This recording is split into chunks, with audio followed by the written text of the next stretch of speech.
Alright, good morning Heartway family. It is day 2 of the Homesteaders of America conference here. It started off with a rainy downpour. People are flooding in to get into the mud and the mess. But no, we're looking forward to another good day here. We have a break in the weather here, which is awesome. Join us as we shake hands and just share stories and have a great time at Homesteaders of America 2023, day 2.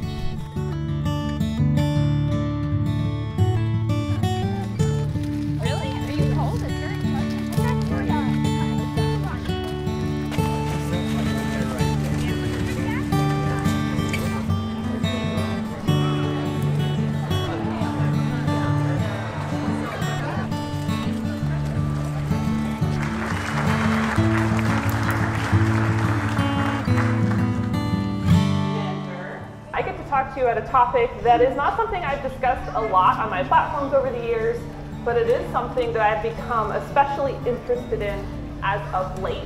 I've really been diving into more of the nitty-gritty of raising old-fashioned kids and raising kids on a farm. How do we prepare our kids for the real world?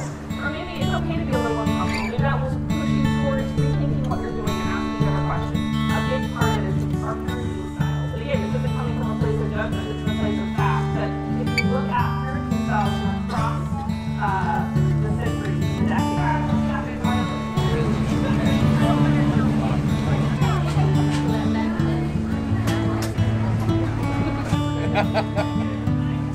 So far, starting day 2 of the HOA conference with a bang. I knew this about Jill Winger already, and I don't know her personally, but I can tell that she's very grounded and really down to earth when it comes to raising a family, and very practical. And I think that there's value in the things that she has to say. Even the controversial things, they're not controversial to me because I agree 100% with it, but I could see how some people, because she shared that today about comments and how people have pushed back on some of the things that she has said, but it's because it's good and it's right. So I think what she had to say was valuable because it just emphasizes what we believe and what we do, and even if someone didn't believe the things or agree with the things she had to say, I would say it forces you to, thank you.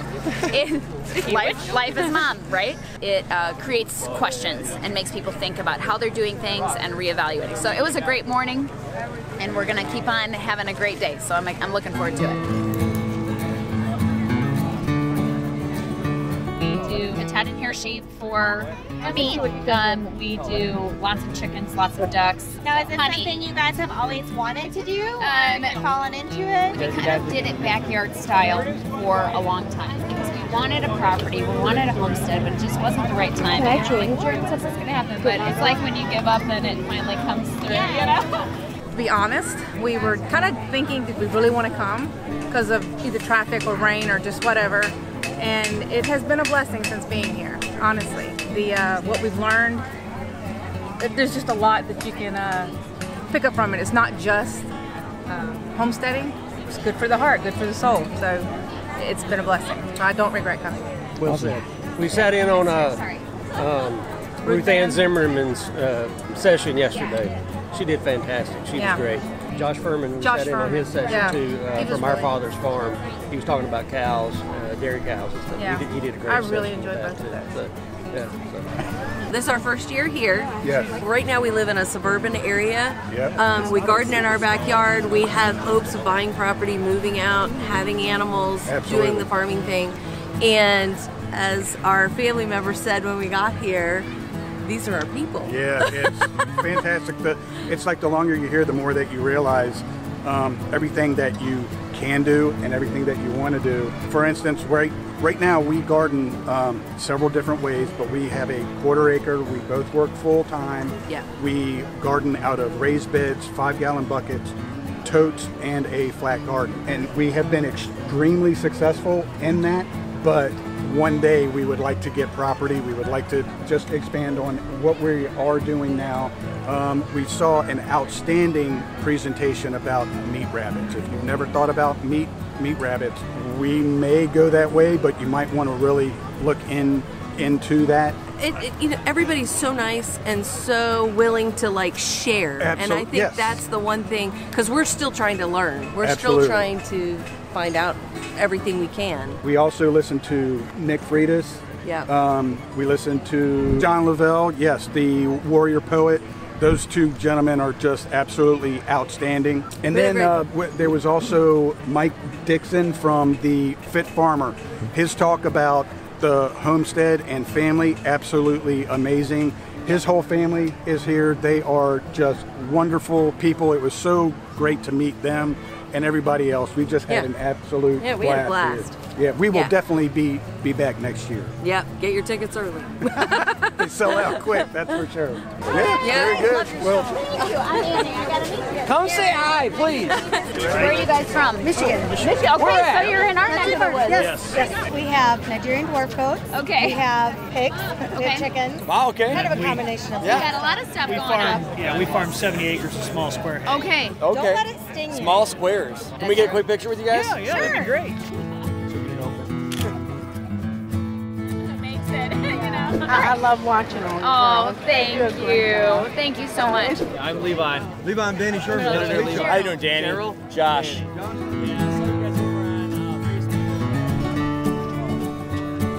This is Joel Salatin, obviously everyone knows him. I'm Josh with Heartway Farms. Hi, Josh. I got a quick question for you as far as marketing directly to customers from your farm. If you're going to give a quick snippet as far as the most legal way or the easiest way to sell, let's say, beef and sheep. One is, of course, the PMA, Okay. Private Membership Association. Okay. Another is to sell an instructional video, for example, Okay. and give away the meat as part of the class. I mean, we all know it's a loophole. We all know it's an end run. Yeah. It's a circumvention. But you know, there's a point at which, when regulatory tyranny becomes bad enough, circumvention is easier than compliance. Yeah. I missed introductions. I'm Annie. Hi, my wife. Yeah. Nice to meet you. Yeah, nice to meet you, Annie. We appreciate you and your family. We listen to your audiobooks on trips and different things like We that. love the marvelous pigness of pigs. That was a fun listen. Yeah. So just appreciate you sharing your heart and your wisdom, and obviously your heart for the things the Lord and for farming and all of that. We just appreciate it. So it's a pleasure to meet you in person. We're hoping to meet you.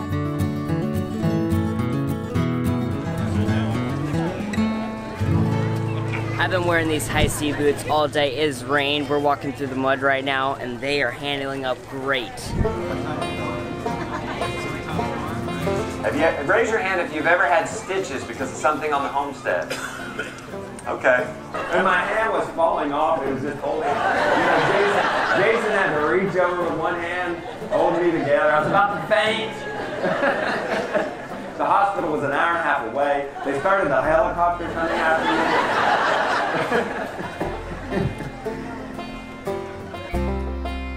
Again, it's not a dig on the hospital. It is the hospital protocol. It is the establishment. It's the institution. I don't think that doctors are bad.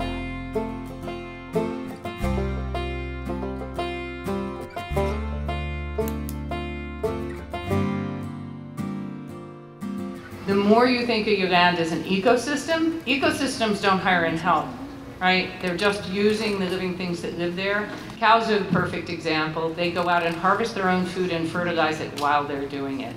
Look to synergies to make your job easier. We just did our third batch of meat birds this time. My controversial question is there a common idea that most people that have been doing this for a while accept? Or are we just kind of on the right track? It's a matter of preference? What you're trying to do is preserve the bird from going into shock.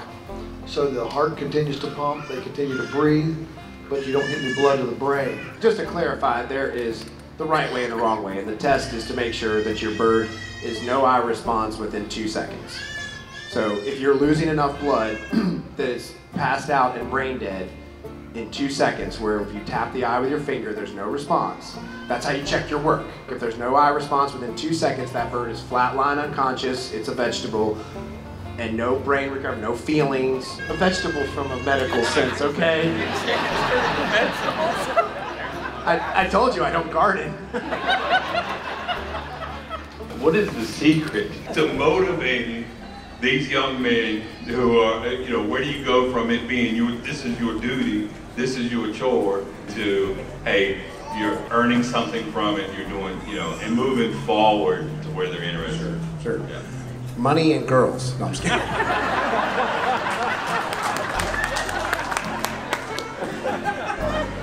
All right, next. I will say this seriously, and I've learned a lot about this in the last couple of years, and one of the things I'll say is that just the verse says, raise up a child the way they should go, not the way you want them to go. And so just keep that in mind. As much as you want them to carry on your dream, it's important that they carry on their dream. I think you're doing really good, and you actually have the #1 answer, and that's to want them. Just you wanting them. You're going to find an answer in asking us, but you're also going to find it in your heart eventually if you keep just simply wanting them to come with you. That's the big step. All right, so the Homesteaders of America has been, I would say, fun, entertaining, exciting. What's another word for it? Informative and inspirational.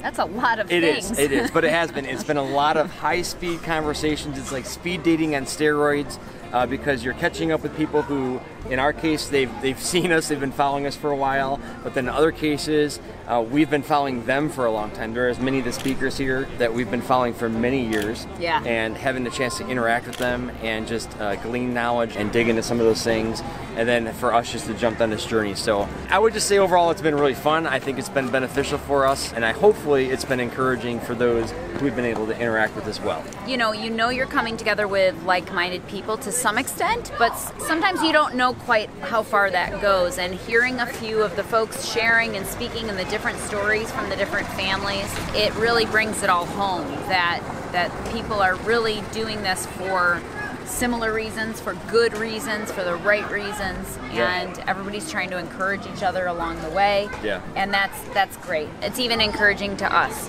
so it was worth the time and effort and, all the things. I just got a message from our farm sitter that she keeps getting the golf cart stuck because the weather's not cooperating home, but that's what it takes. You have to kind of push through the challenges that come to leave the farm, to be able to come and be a part of these things, but it's worth it to do it. It's worth it to spend time with your family and with friends, and it makes it all worth it. So it's been a good weekend, and we're, this part is coming to an end, but we're excited for the rest of the trip where we're going to move on and have some family time and explore and continue to build those relationships within our family and go, before we head back home. So. Thanks for joining us at Homesteaders of America, and we'll see you guys all later.